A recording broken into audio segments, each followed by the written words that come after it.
kami selaku calon guru penggerak, saya Pak Walid Al-Farisi, Pak Usaki dan Pak Abdul Sofian. Jadi akan memaparkan aksi nyata tentang budaya positif, bagaimana caranya kita memberikan sebuah informasi baru terkait bagaimana sih cara membuat sekolah itu nyaman, bagaimana sih cara kita membuat itu kelas itu ataupun siswa itu bisa mengikuti kegiatan sekolah dengan baik tanpa adanya kekerasan, dan anak-anak sendiri mempunyai sebuah kesadaran dari dirinya masing-masing untuk membentuk sebuah pola pelajaran pembelajaran yang sekiranya aman, nyaman, dan sesuai dengan apa yang kita harapkan. Nah, di sini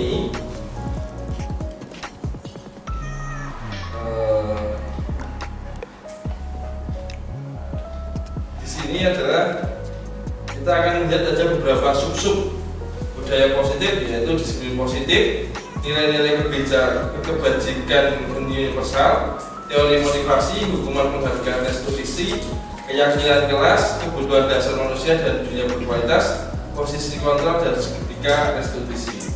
Mungkin apa yang dengan lihat di depan ini, di belakang saya, intinya bahwa ini adalah mungkin hal-hal baru yang baru kita lihat. Jangankan dengan saya saja termasuk melihat ini hal-hal yang baru, karena ini jarang sekali mungkin kita kadang-kadang melaksanakan tapi nggak tahu bahwa ini itu ternyata apa yang kita lakukan itu adalah sebuah posisi kontrol ataupun termasuk dalam maksud segitiga restitusi, apapun itu namanya keyakinan kelas.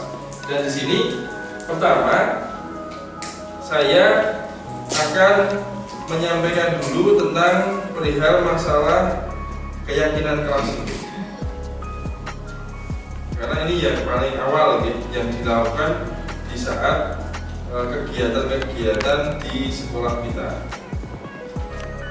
Ini keyakinan kelas.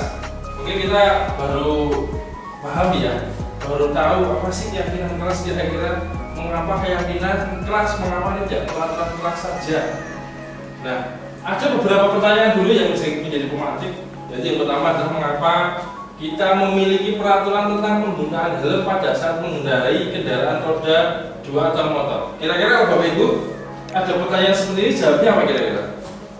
Mengapa kita memiliki peraturan tentang penggunaan helm pada saat mengendarai kendaraan sepeda motor? Kira-kira jawabannya apa? Keselamatan. Pasti untuk keselamatan. Nah, yang kedua, mengapa kita memiliki peraturan tentang penggunaan masker dan mencuci tangan setiap saat? Kira-kira jawabannya apa? Kesehatan. Nah, kadang-kadang nilai keselamatan atau kesehatan inilah yang kita sebut sebagai suatu keyakinan, yaitu nilai-nilai kebajikan universal yang disepakati secara tersirat dan surat, lepas dari latar belakang suku, negara, bangsa maupun agama seperti yang sudah disampaikan sebelum pada pembelajaran yang sebelumnya. Dan ini termasuk apa ya?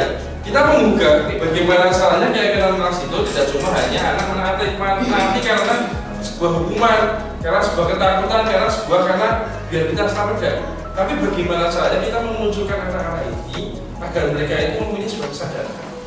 Jadi orang pakai helm, naik motor itu bukan cuma hanya keselamatan, tapi kesadaran bagaimana caranya kita kalau sudah naik motor ya harus pakai helm.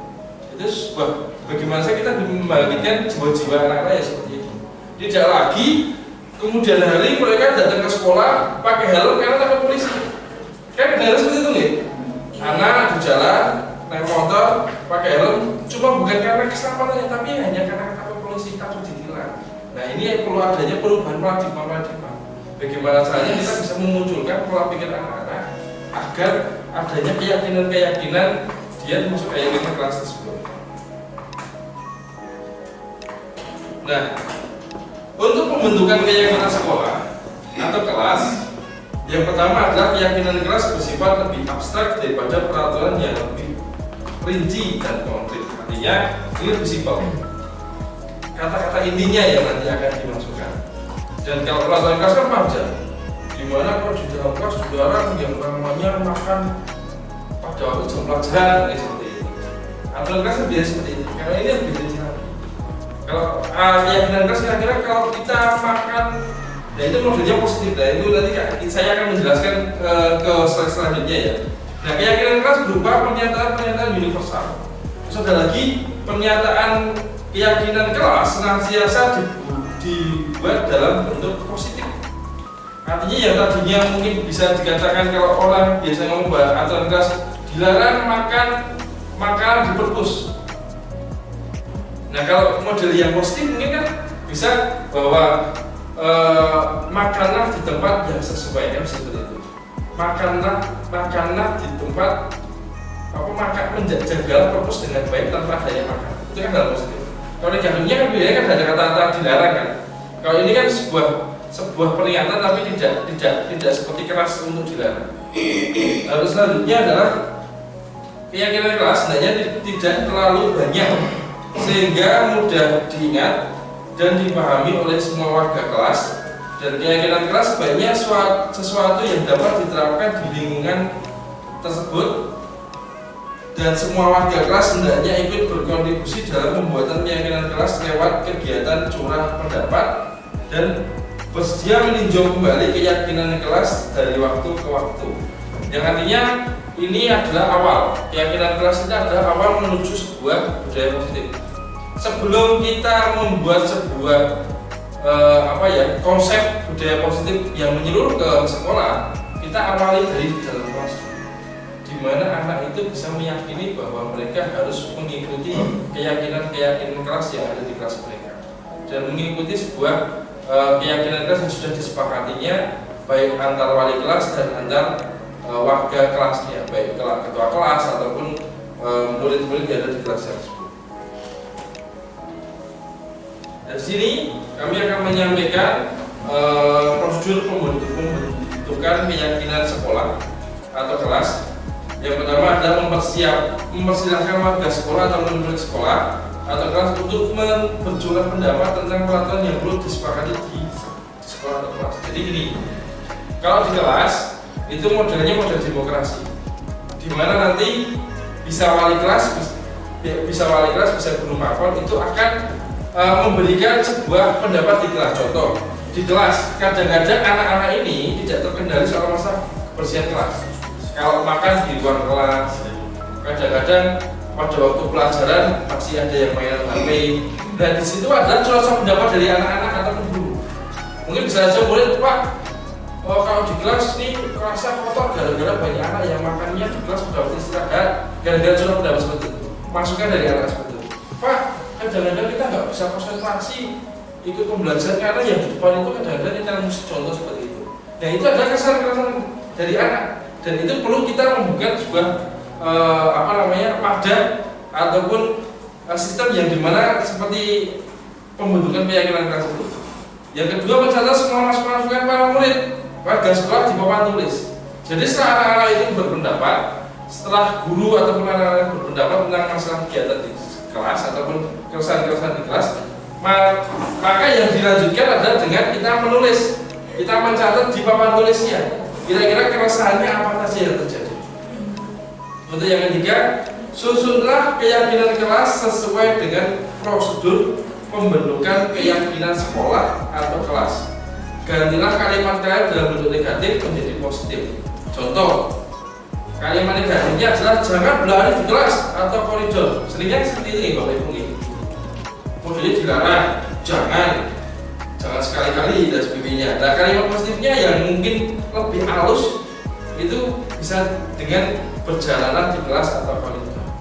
Sama dengan dilarang membuang sampah sembarangan. Kita rubah kalimat positifnya kira-kira apa? Buang sampah pada tempatnya. Sama seperti itu. Kira-kira sudah paham ya model keyakinan positifnya ya, Bapak Ibu. Apa kita punya ini bersama-sama, Bapak Ibu?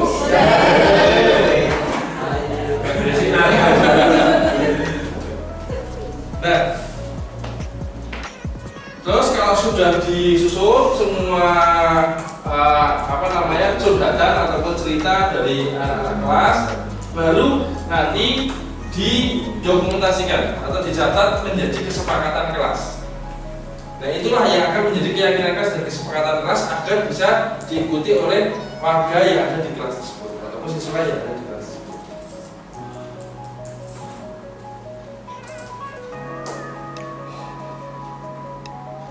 Nah, setelah semua itu terdokumentasi, keyakinan kelas sudah disusun, di-print, dibuat, baru nanti semua warga ataupun semua anggota di kelas tersebut diminta untuk melihat kira-kira ada yang perlu dirubah atau enggak, sudah disepakati semua atau enggak, agar semuanya bisa setuju dan sepakat. Dan nanti kemudian hari jikalau ada salah satu peserta didik atau siswa yang sekiranya di dalam kelas tersebut melanggar keyakinan kelas, dia sudah tahu bahwa sudah ada catatan. Bahwa yang pertama selalu kembalikan buku ke tempatnya. Baca apa Bu, Bapak Ibu? Tanggung jawab. Dilarang mengganggu orang lain. Baca apa Bu? Jawabannya? Beneran ya? Apa Bu Desi? Menghormati. Menghormati. Tadi jawabannya apa? Tertib. Baca ada di sekitar 15 menit sebelum pembelajaran dimulai. Baca apa? Menghormati orang lain, lagi tidak mengganggu orang lain maksudnya. Dan berkomitmen. Dilarang melakukan kekerasan. Menghormati orang lain sesuai dengan orang lain. Dilarang menggunakan narkoba. Boros ya tadi. Kesehatan ya. Bergantian atau menunggukkan menghormati orang lain, benar. Gunakan masker, kesehatan, keselamatan, cocok. Jangan berlari di kelas atau koridor, keselamatan dan kesehatan. Nah itu nih Bapak Ibu, keyakinan kelas yang sudah kita sampaikan. Ada pertanyaan? Tidak ada? Oke, terima kasih Bapak Ibu. Tadi pertanyaan bisa dijawab, bisa dijawab yang lain ya. Jadi yang jawab yang lain. Jadi kalau ada pertanyaan, nanti yang pas di akhir kegiatan saya nanti yang jawab yang pas pemaparan terakhir. Mungkin dari itu dari saya, semoga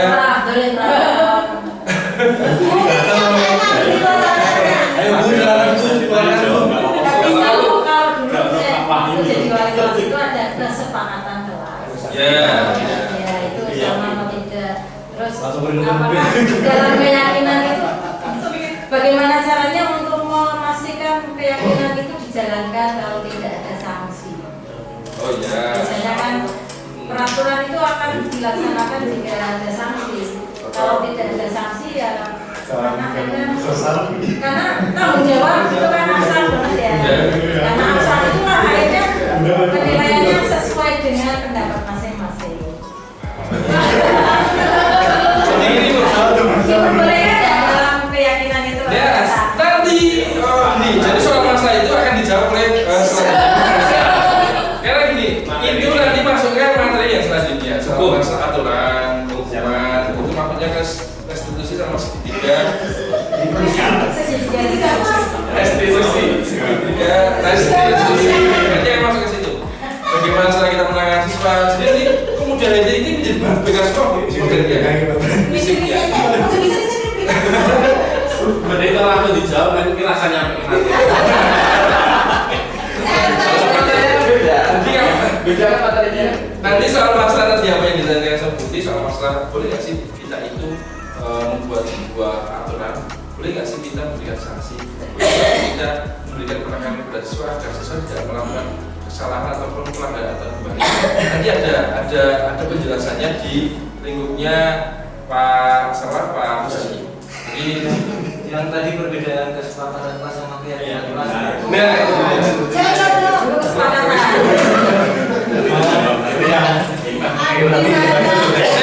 Matikan kameranya. saya senang sekali dengan Bapak Ibu semua, saudara-saudara semuanya. Pertanyaan sangat kritis dan tapi gini Pak Akom juga sama. Apa yang ditanyakan nanti akan dijawab oleh. Jadi gini, bukannya saya nggak mau jawab. Kalau nanti saya menjawab, akhirnya mereka nganggur. Jadi biar nanti habis ini Pak Sofian akan menjelaskan kelanjutan tentang keyakinan kelas menuju. Mungkin dari saya terima kasih. Assalamualaikum warahmatullahi wabarakatuh. Ya, saya mulai aja ya. Bismillahirrahmanirrahim. Assalamualaikum warahmatullahi wabarakatuh. Perkenalkan, nama saya Abdul Sofyan Setiawan, CGP Angkatan 9, Kabupaten Batang. Pada kesempatan ini akan melanjutkan tadi apa yang disampaikan oleh Bapak Khalid Al-Farizi, yang tadi sudah dijelaskan begitu sangat luar biasa ya Bapak Ibu semuanya. Yang tadi sudah menjelaskan terkait dengan keyakinan kelas. Nah, pada selanjutnya kita akan membahas terkait dengan 5 posisi kontrol. Bisa Bapak Ibu lihat di layar. Dilihat semuanya atau tidak? Bisa lebih kecil lagi. Bisa lebih kecil lagi. Ya. Jadi menurut Danny Gosen itu ada 5 posisi kontrol kita sebagai seorang guru. Untuk posisi yang pertama itu sebagai penghukum. Terkadang kita sendiri itu tidak pernah tahu ataupun belum pernah tahu bahwasanya ternyata kita itu pernah melakukan segala sesuatunya itu ternyata ada posisinya. Apakah kita termasuk di posisi penghukum, ataukah pembuat orang bersalah, atau sebagai teman, atau sebagai pemantau, dan juga atau sebagai manajer. Untuk lebih jelasnya nanti kita akan bedah satu persatu sehingga nanti kita tahu betul, oh berarti waktu itu yang saya lakukan terhadap murid saya, oh ternyata posisi saya itu masih berada di posisi kontrol ini, seperti itu. Sehingga jangan sampai nantinya posisi yang kita lakukan itu ternyata kurang tepat. Itu ya Bapak Ibu semuanya ya. Nah, yang pertama ini posisi penghukum. Seorang penghukum bisa menggunakan hukuman fisik maupun verbal. Orang-orang yang menjalankan posisi penghukum senantiasa mengatakan bahwa sekolah memerlukan sistem atau alat yang dapat lebih menekan murid-murid lebih dalam lagi. Guru-guru yang menekankan posisi penghukum akan berkata, patuhi aturan saya, atau awas, kadang seperti itu. Jadi kadang ada guru yang penekanannya langsung begitu luar biasa. Ada lagi yang kamu itu selalu salah terus, kadang lagi itu. Terus ada lagi mengatakan lagi selalu, pasti selalu, dan selalu dengan kata-kata yang agak keras ataupun dengan menuding dan juga mengganti seperti itu. Nah, guru seperti ini senantiasa percaya hanya ada satu cara untuk pembelajaran bisa berhasil. Jadi untuk mengetahui siswanya itu mau melakukan apa yang diharapkan dengan cara melakukan hukuman seperti itu. Padahal ternyata padahal belum tentu tepat. Nah, ciri-cirinya itu biasanya menggunakan nada yang tinggi. Jadi kalau Bapak Ibu melihat guru kita yang nadanya tinggi, otomatis berarti dia pasti sebagai posisi kontrol hukum. Terus selain itu bahasa tubuhnya ada yang sampai kayak gini ya Bapak Ibu ya. Ada yang sampai mamre, ada yang memposisikan diri kayak sangar kayak gitu ya. Gitu. Terus apalagi matanya sampai melotot ya kayak gitu. Itu juga termasuk dari salah satu cirinya. Terus jari menunjuk-nunjuk, apalagi yang murid di hadik, itu juga salah satu ciri posisi kontrol sebagai penghukum.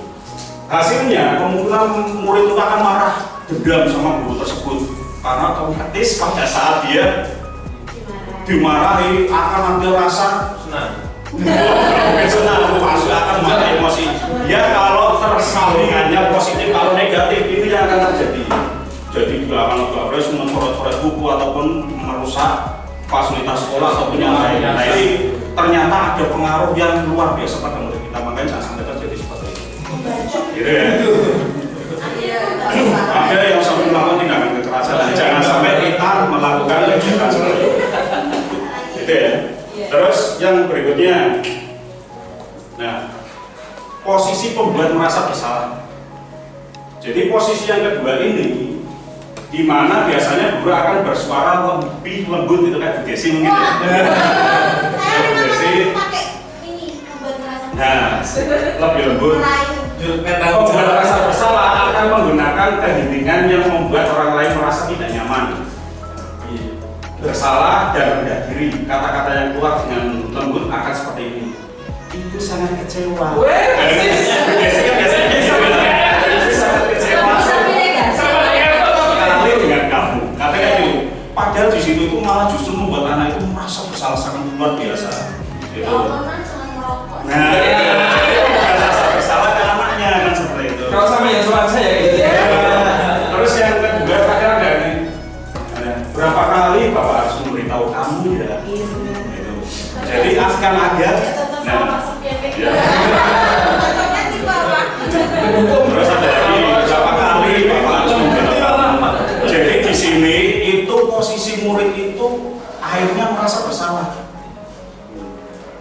posisi ini murid akan memiliki penilaian tersendiri yang buruk tentang diri mereka. Jadi mereka akan merasa semakin tikus saya sih, semakin protes, semakin merasa bersalah, dan telah mengecewakan orang-orang yang disayangi. Apalagi misalkan guru itu ternyata yang dia favoritkan, ternyata malah merasa dikecewakan sama murid itu. Nah, jangan sampai terjadi.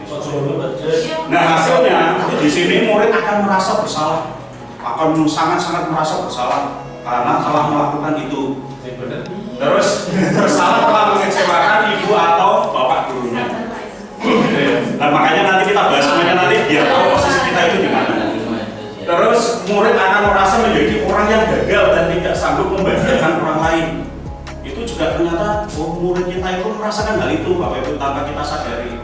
Terus juga kadang-kala sikap seperti ini lebih berbahaya dari sikap menghukum karena emosinya akan tertanam rapat di dalam.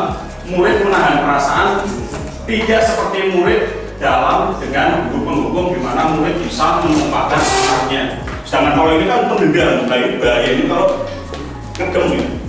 Takutnya nanti kalau tidak tersalurkan akhirnya membuat anak itu semakin murung, semakin terpuruk seperti itu. Itu berarti posisi yang kedua. Terus posisi kontrol yang ketiga itu sebagai teman. Nah ini sebagian dari kita mungkin beberapa sudah menerapkan ini. Ya Pak Fani itu kan menganggap murid-muridnya itu kayak temannya sendiri. Jadi dirangkul.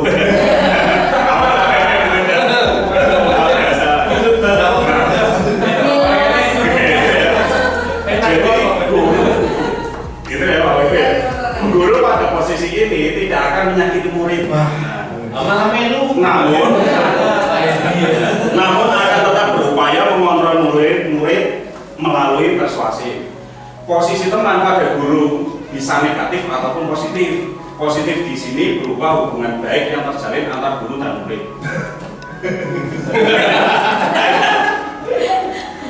Benar kan?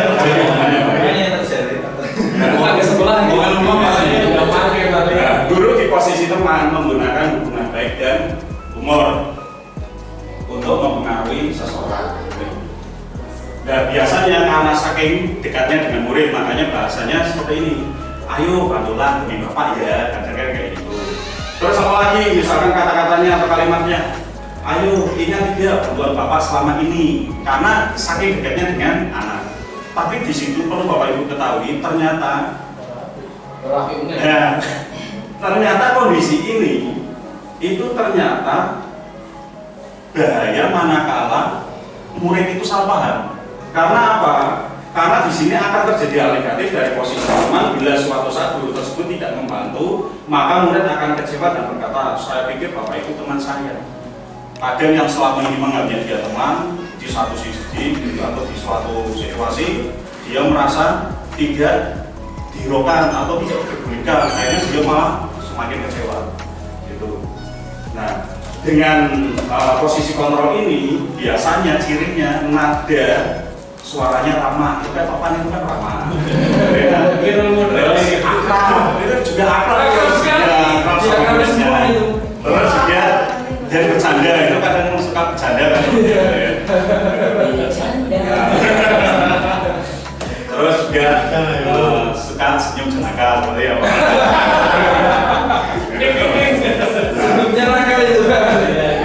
Ternyata bagaimana perasaan muridnya ini? Murid akan merasa senang dan akrab dengan gurunya, pasti itu. Jadi ketika murid itu sudah dianggap kayak teman, akhirnya akan merasa akrab. Ini termasuk dampak yang positif. Hanya saja di sisi negatifnya, murid menjadi tergantung pada guru tersebut. Ya. Jadi hanya akan akrab hanya dengan guru-guru tertentu. Bila ada masalah, dia merasa bisa mengandalkan guru tersebut untuk membantunya. Akhirnya kan guru itu banyak sebagai, kayak pusat kan maksudnya. Gitu. Akibat lain dari posisi teman. Nah, Adi hanya akan dapat berbuat sesuatu bila yang menyuruh guru tersebut dan belum tentu berlaku dengan guru yang lain. Ini yang bahaya Bapak Ibu. Jadi ketika posisi teman, kadang diminta Pak Fani, muridnya mau mendengarkan. Tapi begitu Pak Musafi yang menyampaikan, wah sopo memang. Kadang kan seperti itu. Nah itu jangan sampai posisi kita itu berada dalam kondisi posisi teman yang ternyata ada dampak positif dan negatifnya. Kalau positifnya sih nggak masalah, tapi khawatirnya yang negatif. Gitu ya. Jadi yang ketiga. Nah sekarang yang keempat. Untuk posisi kontrol yang keempat itu sebagai pemantau. Memantau berarti mengawasi. Pada saat kita mengawasi, kita bertanggung jawab atas perilaku orang-orang yang kita awasi. Posisi pemantau berdasarkan pada peraturan-peraturan dan konsekuensi. Dengan menggunakan sanksi atau konsekuensi, kita dapat memisah hubungan pribadi kita dengan murid sehingga seseorang yang menjalankan posisi pemantau, pertanyaan yang diajukan seorang pemantau biasanya terkait dengan apa? Menanyakan peraturan. Jadi seorang posisi kontrol kita sebagai pemantau kadang langsung akan mengaitkan dengan aturan. Kamu tahu nggak aturannya? Langsung dengan diarahkan ke situ. Terus apa yang telah kamu lakukan? Berarti kan melakukan pengukuran apakah yang dilakukan itu sesuai atau tidak. Terus ada lagi, kamu tahu sanksi dan konsekuensinya apa? Jadi anak itu langsung ditanya dengan kondisi seperti itu. Nah di posisi seperti ini, akhirnya kan anak juga harus harus mengetahui permasalahan yang sebenarnya. Di situ sebagai seorang pemantau sangat mengandalkan perhitungan pencatatan. Makanya kalau yang di depan yang kita lihat Bapak Ibu STP 2K itu posisinya pemantau. Karena apa? Dia mencatat berdasarkan data statistik itu. Anak yang terlambat sudah berapa kali itu sebenarnya ini. Oh iya itu akan mengandalkan perhitungan catatan.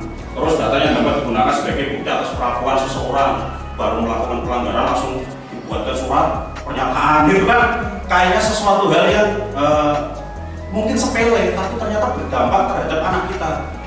Anak kita kadang tidak tahu kalau yang dilakukan itu ternyata berakibat fatal. Tapi ternyata kita langsung memberikan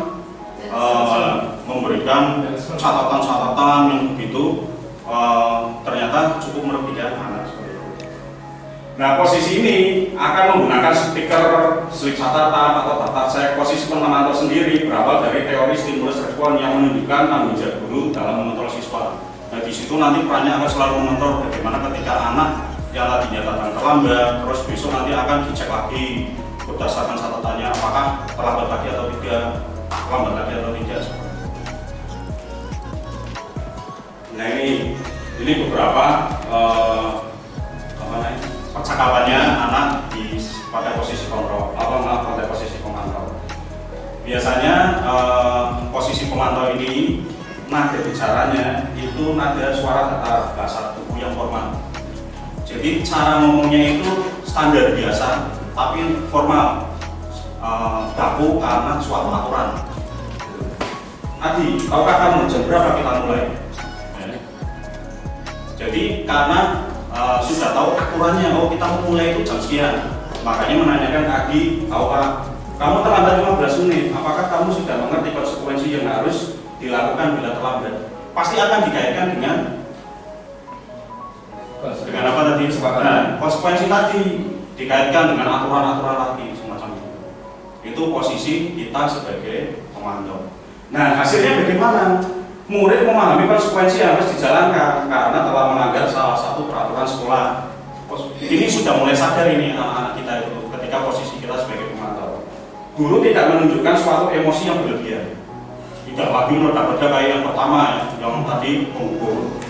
Terus menjadi marah atau membuat merasa bersalah. Murid tetap dibuat tidak nyaman, yaitu dengan harus tinggal di kelas pada saat waktu jam istirahat dan mengerjakan tugas. Jadi di sini murid tahu konsekuensinya ketika dia datang terlambat, maka dia akan melakukan ini.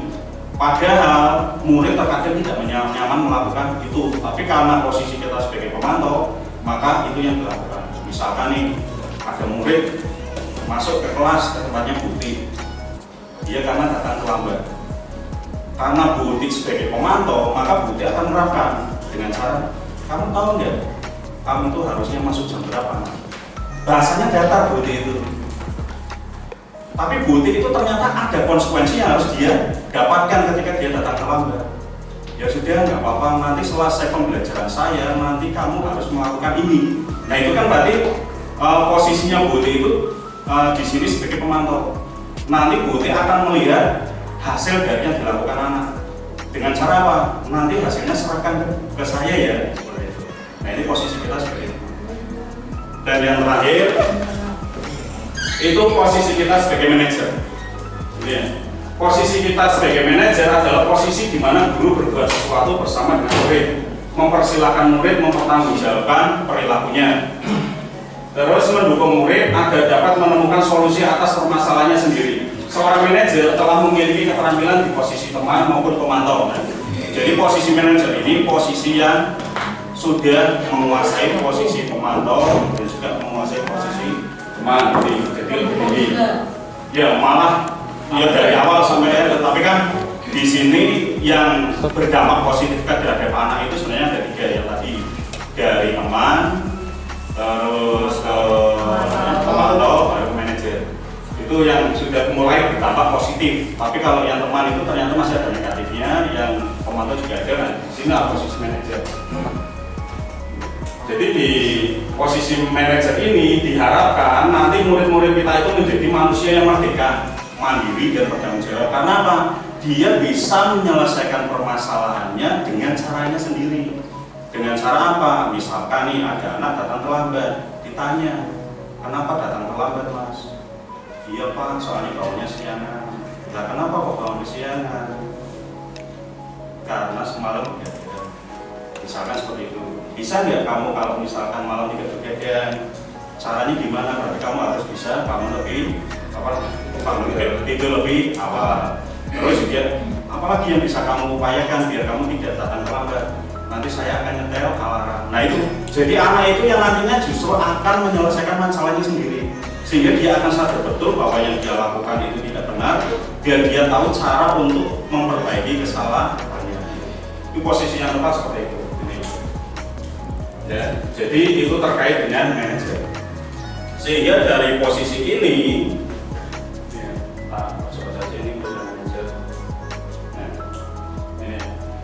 pada posisi manajer, maka suara guru sebaiknya tulus. Jadi benar-benar memberikan pendampingan ke anak. Jadi yang tadinya dengan nada yang datar, nada yang yang biasa ini bisa lebih tulus lagi ataupun menggali informasi secara lebih mendalam kepada murid kita.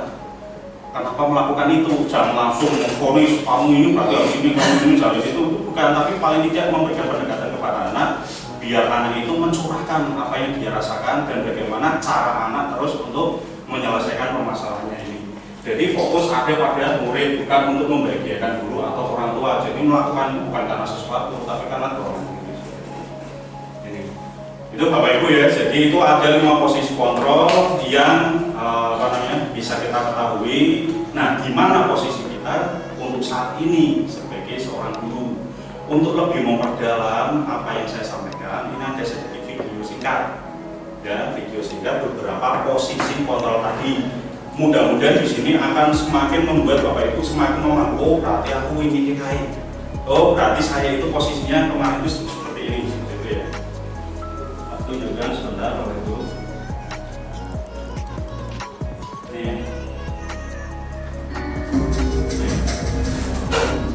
Ini posisi yang pertama tadi, posisi penghubung. Ini rekan adegan di mana siswa datang terlambat. Naran, sini kamu. Sini nanti deh. Selamat pagi Bu. Selalu terlambat. Kamu deh pasti terlambat. Maaf Bu, saya Apa? Apa coba? Alasan kamu apa lagi? Kapan sih kamu tidak terlambat? Malas sekali ya kamu jadi anak. saya Dasar pemalas. Gak kapok-kapok sih kamu. Sudah berapa kali terlambat? Sana, kamu keliling lapangan basket 2 kali. kenapa saya harus keliling lapangan basket Bu? Kenapa? Kamu melawan ibu? Berani-beraninya jawab. Sudah terlambat, masih berani jawab pula. Sekarang, keliling lapangan basket 5 kali sekalian. Biar kapok. Cepat, pergi sana ke lapangan basket. Ya, Bapak Ibu, itu untuk posisi penghubung. Pernah nggak kita melakukan itu? Bosan. Itu. Nah, padahal kita berharap dengan melakukan seperti itu kan anak menurut yang kita harapkan kan, tapi ternyata dampaknya luar biasa negatifnya buat anak Bapak. Ini patut kita pikirkan kembali hasilnya, jangan sampai kita melakukan seperti itu Bapak Ibu. Ya, nggak bisa. ini lebih tepatnya manakala disampaikan sama Bapak Ibu guru kita yang terbiasa seperti itu sebenarnya cocok itu, ternyata seperti itu kurang tepat.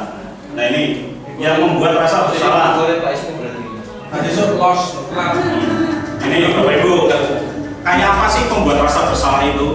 Yang tadi saya sampaikan seperti kayaknya Bu Desi tadi ya. Ganti posisi. Ya, ketika posisinya di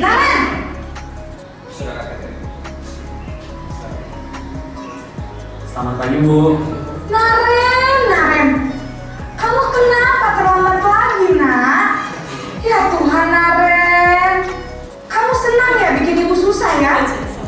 Kalau kamu terlambat lagi, nanti ibu yang ditegur bapak kepala sekolah, nak. Sama ibu tidak bisa Asli bergerak. Gimana ini? Maaf Bu. Duh Gusti Naren, kamu suka ya kalau ibu ditegur bapak kepala sekolah? Terus, sekarang ibu harus tulis apa yang di buku absen? Ini kamu sudah sering terlambat loh. Ibu harus apa coba? Maaf Bu. Maaf sekali. Ya sudah, lain kali jangan bikin ibu susah lagi anak ya. Ibu tidak akan kuat lagi kalau kamu begini terus. Bisa jantungan kalau ibu tegur bapak kepala sekolah. Sana cepat ikut Dari mana tidak sama ya? Ya ibu. Maaf sekali. ya, pernah pasti ya. Kita melakukan itu juga. Sama anak sendiri tadi. Nanti penjelasannya sekalian aja. Terus posisi yang ketiga sebagai teman. Ini yang posisinya Pak Pani ya. Lah, kok wis kamu gue apa namanya? Ini. Apa Pak jadi belum naran kok. Naren, Bisa cerita terus kan.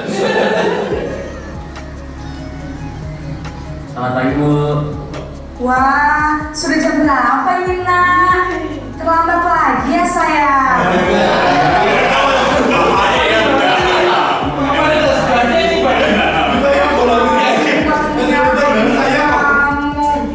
Kamu bukannya anak yang larinya paling kencang. Kok terlambat sih? Iya Bu. Saya mau selamat pagi dulu tadi. Jadi biar bisa lari kencang. Ini tadi sebagai teman. Tetap Iya, sebagai teman. kejar Bu. Ya sudah sana. Nanti lain kali larinya lebih kencang lagi ya. Biar gak terlambat lagi. Bikin seneng ibu. Demi ibu. Bisa kan? Tapi Pak Pani. Bisa Bu. Ya sudah Papa sana ini banyak sekolah. perubahan banget ini, Beres Papa ini. absen kamu. Kamu ini ada-ada saja.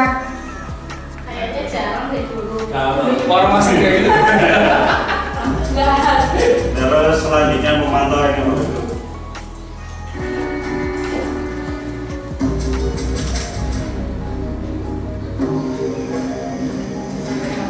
Pengen mau bolak-balik sama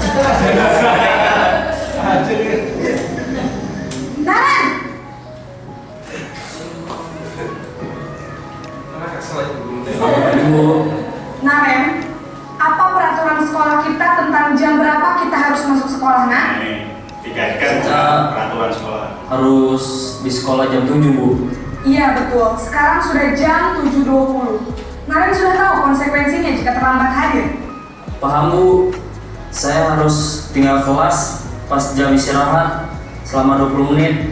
Iya benar, konsekuensinya demikian.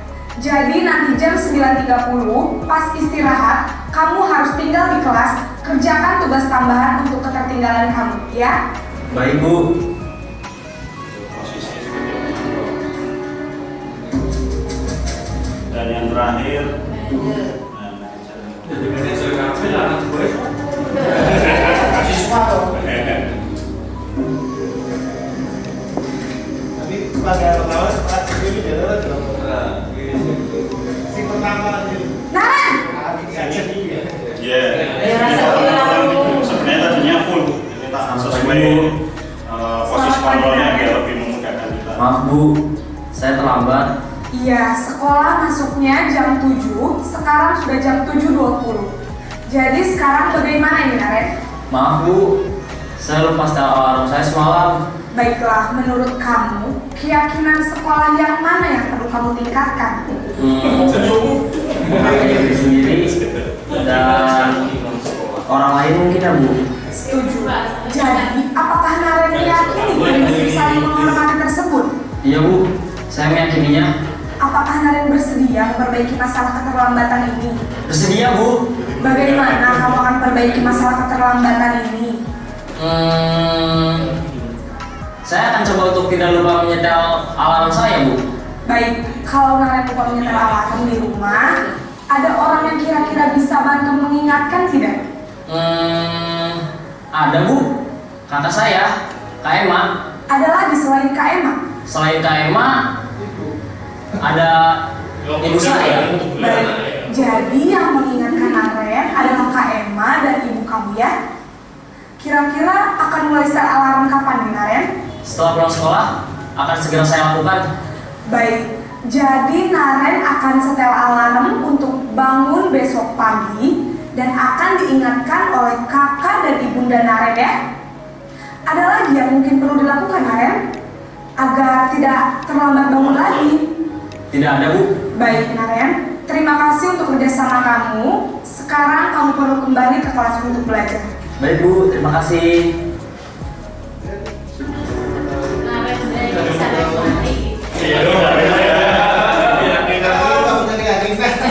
Jadi terkait dengan 5 posisi kontrol sudah Bapak Ibu ketahui semuanya, dan pastinya dari kelima ini kita semua pernah berada di posisi itu, baik pernah sebagai penghukum, terus sebagai pembuat dasar bersalah, teman, pemantau, dan juga sebagai manajer. Nah harapannya posisi yang diharapkan itu adalah posisi manajer, di mana kita itu tidak serta-merta menangani permasalahan anak tanpa mengetahui masalahnya itu seperti apa. Jadi kita perlu konfirmasi, klarifikasi dulu ke anak. Setelah itu anak juga kita minta untuk memikirkan permasalahannya. Jangan hanya kita memberitahu terus, tapi biar anak itu mengetahui permasalahannya sendiri dan bisa menyelesaikan permasalahannya. Kita hanya bisa memberikan semacam stimulus, benar ya Pak Pani? Rangsangan untuk rangsangan paham Pak Pani ya? Agar anak-anak kita atau murid kita itu mau memikirkan terhadap permasalahan yang sedang dia alami. Seperti tadi yang sudah disebutkan, sehingga harapannya anak kita bisa lebih mandiri, bertanggung jawab, dan juga bisa lebih merdeka lagi. Mungkin seperti itu ya Bapak Ibu semuanya ya. Itu terkait dengan posisi kontrol yang bisa saya sampaikan. Nanti terkait dengan penanganan murid, terkait dengan murid-murid yang bermasalah, itu nanti akan disampaikan oleh Bapak Rizky ya. Bagaimana caranya membuat murid itu menyadari kesalahannya dan menyelesaikan masalahnya. Nah, untuk lebih detailnya, lebih jelasnya nanti biar disampaikan oleh Pak Gus Eki. Mungkin seperti itu yang bisa disampaikan. Nanti mau ditanyakan Pak Gus? Ya, silakan. Ya, nggak apa-apa. Baik Pak, itu tadi yang terakhir ada di manajer. Ya. Manajer itu banyak sekali manfaatnya. Namun sebenarnya kan ilmu ini kan MBW dan BK ya. Ya. Yang tadi itu kan berarti kalau di kita itu namanya pendidikan center. Berpusat sama anak. Dari mulai anak memahami kesalahannya dia, kemudian nanti anak menemukan solusinya atau problem solvingnya dan sebagainya. Untuk pendekatan ini itu sangat bagus. Cuma ada satu kelemahannya. Kelemahannya apa? Berarti kita yang pertama memang harus berpikir anak.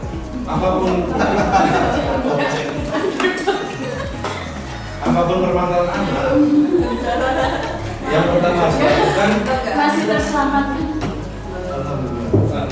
kita harus bersama anak. Cuman bagaimana caranya untuk mengantisipasi ketika informasi yang diberikan anak itu satu palsu,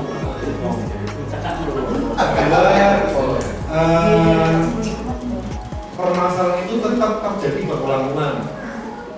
Tadi keterlambatan ya. Apa kita tetap menggunakan manajer itu atau harus diganti dengan yang lebih lagi atau seperti apa? Yang terakhir. Jangan banyak pertanyaan. Ya, dulu. Terima kasih Pak Pane atas pertanyaannya. Kita tampung dulu ya. Silakan Pak Bel. Ya, terima kasih. Kasus di sekolah kita kebanyakan itu saya baca sendiri chat di WA anak itu karena anak yang betul sekali sering dapat hukuman. Anak itu meremehkan. Kalau paling kalau diomongin itu kayak gitu. Kalau kita posisi sebagai manajer, posisi kita sebagai manajer itu yaitu yang selama ini saya temui di anak, saya lihat sama bijaknya ya kayak gitu. Paling kok diomongin kok selesai kayak gitu. Jadi menurut saya kalau posisi manajer itu ada konsekuensi yang harus dilakukan anak, gak hanya diomongin anak dari masalahnya apa, anak disuruh cari solusinya, tapi ada konsekuensi yang harus dilakukan atas pelanggarannya. Itu aja menurut saya, mungkin nanti bisa direspon oleh Pak Sofian. Ya, terima kasih Pak Bel. Ada lagi Pak Bel. Oke, Pak Ismail. Terakhir Pak Sofian. Baik. Oh iya. Pak, ya juga beda pramuka sih Pak. Baik, manajer ini. Pramuka itu kegiatan ekstrakurikuler paksa. Ketika menangani anak yang kenapa tidak berangkat, kenapa kok bolos, kenapa kok lari, kenapa, konsekuensinya apa? Kamu supaya bisa ikut kegiatan bagaimana? Nah, saya nggak mau ikut Pak. Mau nggak presinya saya. Cuma nggak ada solusi Pak. Hukum yuk. Kultur merdeka itu hukum model. Kita membiarkan ya nanti jadi penyakit yang baru ikut los. Padahal di pramuka itu karakter dan sebagainya itu kan digembleng kedisiplinan yang tadi 5 itu keyakinan itu di pramuka ada. Tapi kalau siswa itu merasa nggak butuh ikut pramuka, solusinya apakah pramuka itu tidak usah diwajibkan atau gimana? Karena di guru-guru merdeka itu menurut saya sih pramuka nggak wajib. Nah, itu Pak. Ya, terima kasih Pak Ismail, pertanyaannya luar biasa ini. Silakan tadi. Nggak apa-apa. Pengalaman saya mengajar di sekolah beberapa bulan, saya baru beberapa bulan di sini. Ada anak itu yang tipikal dia itu jual mahal itu dalam artian ketika dia merasa dia itu suka buat onar Bu, jadi memang problem mereka di kelas. Saya sudah coba pendekatan, saya sudah coba ini, tapi ketika itu tidak berhasil semua, akhirnya saya diamkan anak itu. Saya diamkan, benar-benar saya diamkan. Saat tugas dia tidak mengerjakan tugas, cuek, serah. Saya bilang belajar, saya mengajar di SMK. Ini bukan TK, apalagi SD. Saya bukan guru TK dan bukan guru SD. Saya diamkan Pak. Tiba-tiba anak itu tuh mendekat sendirinya. Akhirnya saat seperti itu saya nggak bakal jual mahal ketika saya harus mengeluarkan tangan untuk anak itu kan. Jadi saya bilang oke lah, dan saya lakukan dia selama dia mohon maaf di kelas itu biasanya dalam tugas atau anak laki-laki biasanya males, alasannya itu nggak mau apa-apain tugas, hanya mau scroll saya sudah sih enggak mah benar-benar scroll ayo HP yang landscape berarti kalian baru mau kelas seperti itu sudah Pak. Berbagai saya belum tahu itu di posisi yang mana ketika saya mendiamkan anak itu tiba-tiba malah kembali ke kita. Untung dianya balik ya Pak, ada yang dicuekin, didiamin saya tidak anggap itu ada seperti itu gitu loh. Kalau dia mau sadar nanti dia kembali lagi, kalau enggak Tahu itu di posisi putung Pak. benar Pak, saya mau gerak dia Pak, saya cuekin ternyata saya baik-baik dia cari perhatian. Ya, terima kasih Bapak Ibu semuanya atas pertanyaan.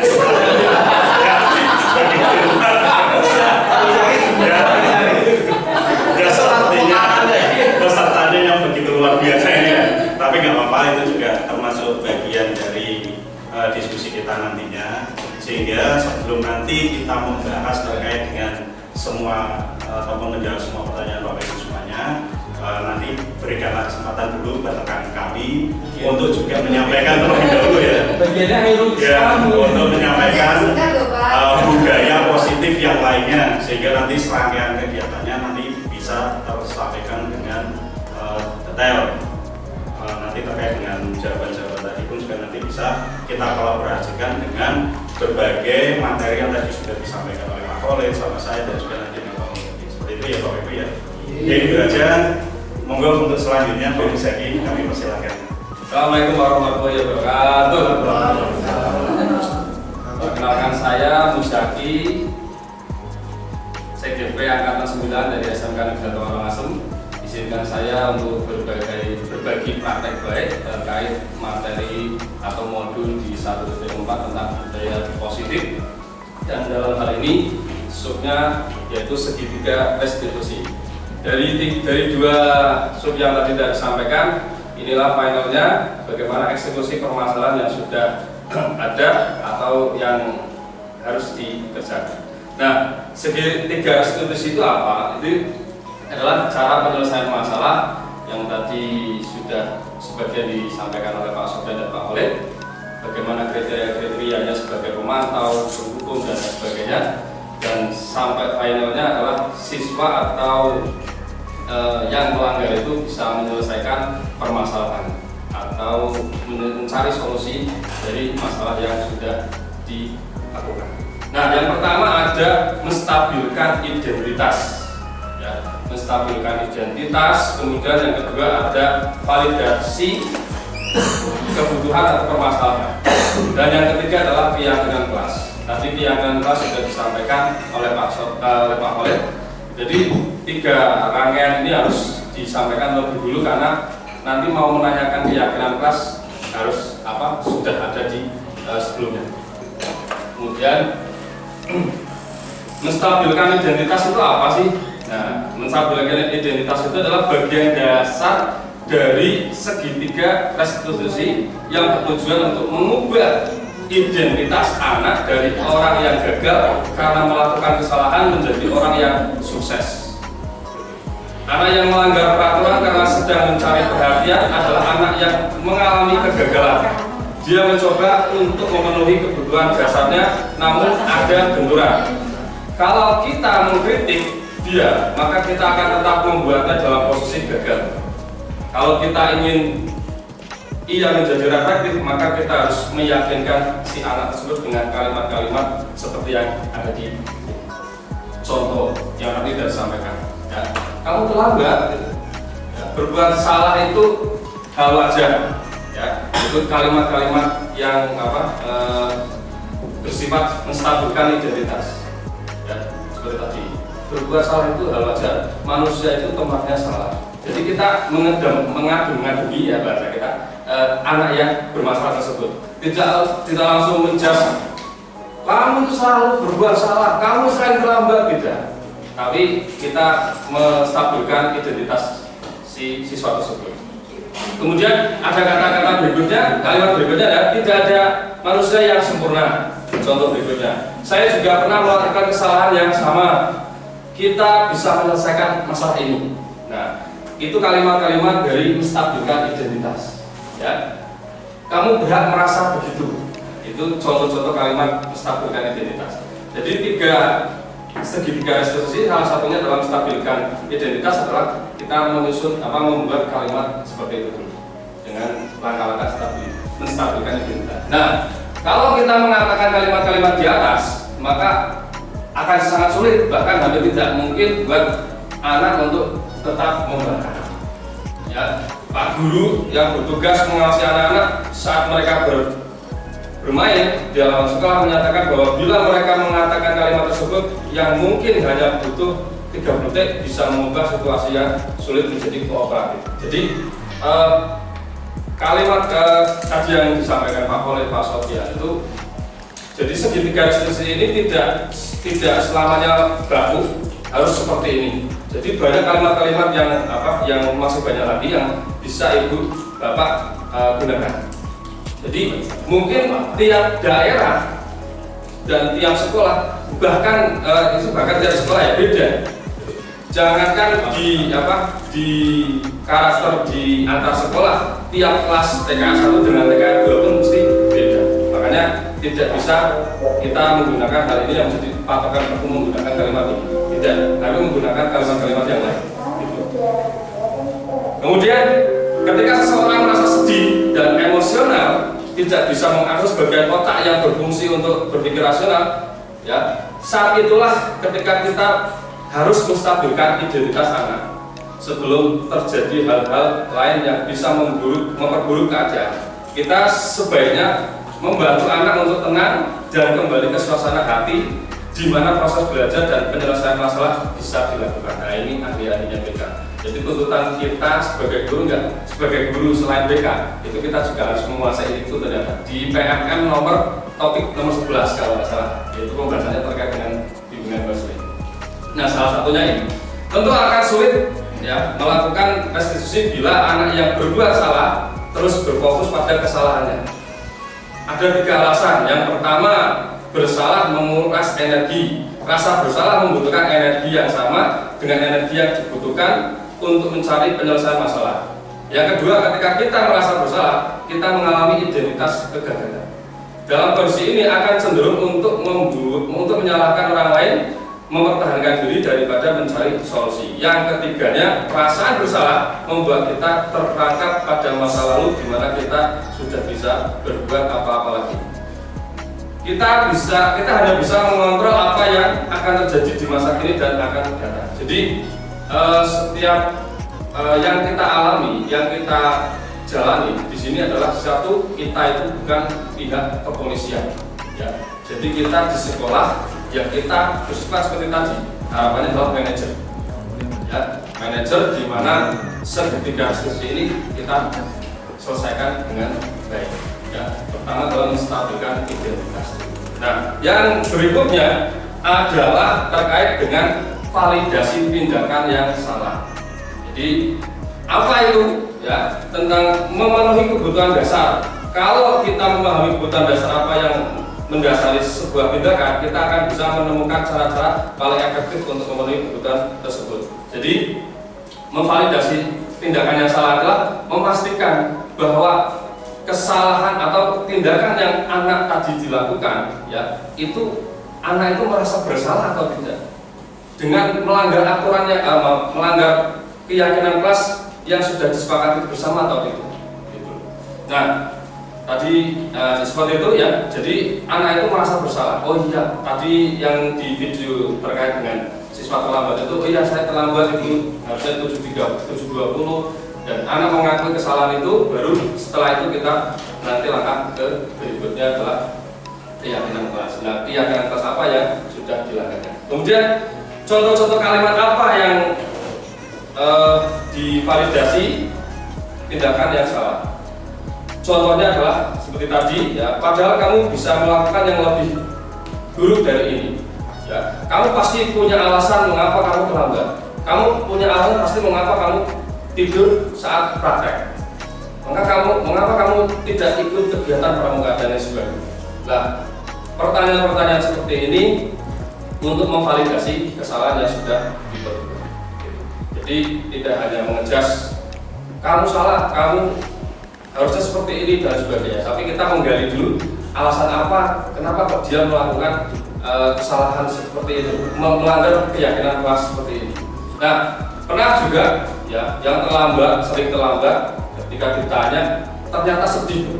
Ketika terlambat itu anak itu justru superhero di keluarganya. Jadi kalau yang nggak tahu asal ngecas, kamu terlambat terus sekian, kasihan, bener. Jadi anak itu terlambat, setelah ditanya-tanya itu ternyata anak itu pagi harinya setelah subuh itu mengantarkan dagangan ayam potong ke beberapa warung-warung di sekitar warung masuk. Sehingga kadang sambil nungguin uang yang dibayar itu lama, akhirnya dia itu terlambat berangkat ke sekolah. Nah, hal yang seperti ini kalau kita langsung anak jas, ayo rapat beres, anak yang terlambat. Padahal anak barusan membantu orang tuanya menambahkan rezeki buat keluarganya. Di sini terlambat langsung disuruh macam-macam dan sebagainya tanpa ada menstabilkan validasi tindakan yang diperbuat salah. Nah, hal yang demikian itu kan harus kita evaluasi refleksi bersama. Nah, itu contoh-contoh kalimat berikutnya ada, kamu patut bangga pada dirimu sendiri karena kamu telah melindungi sesuatu yang penting buatmu. Ya. Boleh kamu mempertahankan sikap itu, tapi kamu harus menambah sikap yang baru. Jadi yang seperti itu boleh, tapi bisa nggak kamu diperbaiki lagi supaya tidak melanggar? Atau ada cari-cari lebih berangkat lebih menyarankan dagangannya lebih awal lagi bagaimana? Atau ditarget cukup 3 warung dan sebagainya bagaimana? Itu contoh-contoh yang ditemui di saya, di kelas saya seperti itu. Kemudian biasanya guru menyuruh anak untuk menghentikan sikap yang tidak baik. Nah ini, jadi kadang yang sikap seperti itu jangan. Tapi teori kontrol menyatakan bahwa set itu tidak manjur. Ya. Mungkin tindakan guru dengan memvalidasi sikap yang tidak baik seperti bertentangan dengan aturan yang ada, namun sebetulnya tujuannya untuk menunjukkan bahwa guru memahami alasan dibalik tindakan murid. Nah, yang seperti itu tidak pas. Kemudian restitusi tidak menyarankan guru bicara ke murid bahwa melanggar aturan adalah sikap yang baik. Tapi dalam restitusi guru harus memahami alasannya. Kamu melanggar ini, kamu melanggar itu alasannya apa? Dan paham bahwa setiap orang pasti akan melakukan yang terbaik di waktu tertentu. Sebuah pelanggaran aturan seringkali memenuhi kebutuhan anak akan penguasaan atau power walaupun sering bertabrakan dengan kebutuhan yang lain, yaitu kebutuhan akan kasih sayang dan rasa diterima. Kalau kita tolak anak yang sedang berbuat salah, dia akan tetap menjadi bagian dari masalah. Namun bila kita memahami alasannya melakukan sesuatu, maka dia akan merasa dipahami. Nah, kasus yang terlambat tadi pernah terjadi lagi dan solusinya adalah kita validasi lagi dengan mengundang orang tua atau wali. Nah, akhirnya mau dan kita buat konsekuensi. Ya, Mas, kalau seperti ini lagi kamu akan melanggar aturan-aturan yang sudah disepakati bersama dan akan ketinggalan. Kita berikan juga pengarahan bahwa materi praktek ini sangat baik untuk kamu masa depan. Kamu akan tahu dengan tentang mobil, servis mobil. Ya, kalau kamu ketinggalan materi tersebut, nanti kamu susah untuk ngerti tentang servis dan sebagainya. Kemudian orang tua juga memberikan solusi ya akan membantu untuk berangkat lebih awal dan sebagainya. Seperti itu. Kemudian bahwa tindakan para guru yang telah menerapkan strategi ini mengatakan bahwa anak-anak yang tadinya tidak terjangkau menjadi lebih terbuka bagi mereka. Strategi ini menguntungkan bagi murid dan guru karena guru akan berada dalam posisi siswa teman dan karena itu akan memiliki perspektif yang berbeda. Itu tentang validasi kesalahan. Kemudian langkah berikutnya adalah menanyakan keyakinan kelas. Nah, keyakinan kelas dengan peraturan itu kemarin sudah saya tanyakan. Bedanya apa? Kalau keyakinan kelas itu disusun secara bersama dengan melibatkan siswa menginginkan yang apa tentang aturan di kelas.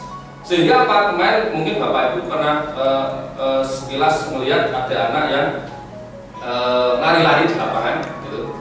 Itu lari-lari di lapangan itu bukan lagi hukuman, tapi anak sudah meresapi bahwa saya sudah melanggar aturan, akhirnya dia mau lari sendiri di lapangan. Padahal itu sekarang sudah jarang seperti itu. Tapi dengan dia sudah merasapi dengan keyakinan kelas itu saya akan salah, akhirnya dia mau. Itu kalau pelajaran di TOB di pojok itu ada yang seperti saya tanyakan, Mas kok masih lari-lari? Ya Pak, saya melanggar peraturan kelas. Oh gitu. Ada aturannya berapa lari? Iya, jadi di kelas itu sudah kesepakatan kalau saya tidak ini maka saya harus lari. Ya, itu anaknya sendiri yang sudah inisiatif seperti itu. Nah, itu keyakinan kelas. Sehingga anak kalau melanggar itu otomatis dia kan. Nah, itu yang kelas sudah jadi itu yang seperti itu sudah meyakini bahwa keyakinan kelas itu wajib kita lakukan bersama-sama. Posisi yang tadi memang top manager, tapi di posisi manager kita juga harus menguasai posisi pemantau dan juga posisi pemain. Nah disitulah peran kita sebagai pemantau. Artinya tidak selesai setelah kegiatan manajer tadi kita selesai itu udah tetap harus dipantau perkembangannya. Apakah mengulangi hal yang sama atau tidak? Kalau hal yang sama, ya nanti dilakukan pendekatan kembali dengan cara melakukan kegiatan yang tadi menggunakan segitiga restitusi. Makanya saling berkaitan sebenarnya itu. Ketika kita memposisikan sebagai manajer, kita juga melakukan pendekatan segitiga restitusi. Makanya harapannya tadi ada video penampilan terkait dengan segitiga restitusi itu dalam rangka untuk menyelesaikan permasalahan anak. Tahapannya itu ada tiga tadi yang tadi disampaikan oleh Pak Musadi. Nah itu tahapannya kan ada tiga tadi ya. Apa tadi Pak Mani? Melakukan validasi, terus membuat ya membahas itu. Jadi tiga itu tuh memang harus kita terapkan karena apa untuk mendapatkan hasil yang diharapkan. Ya kembali lagi memang kita itu jangan sampai bosan, jangan sampai lelah untuk melakukan upaya-upaya ataupun tindakan-tindakan yang muaranya kembali lagi berpihak kepada anak dan jangan sampai berdampak negatif pada anak. Sudah intinya seperti itu. Saya pernah ada guru yang bilang ke saya, baru kali ini ada anak yang protes sama gurunya dengan cara maaf, berani gitu. Kenapa? Karena kita mengerjakan soal, guru mengatakan kamu salah.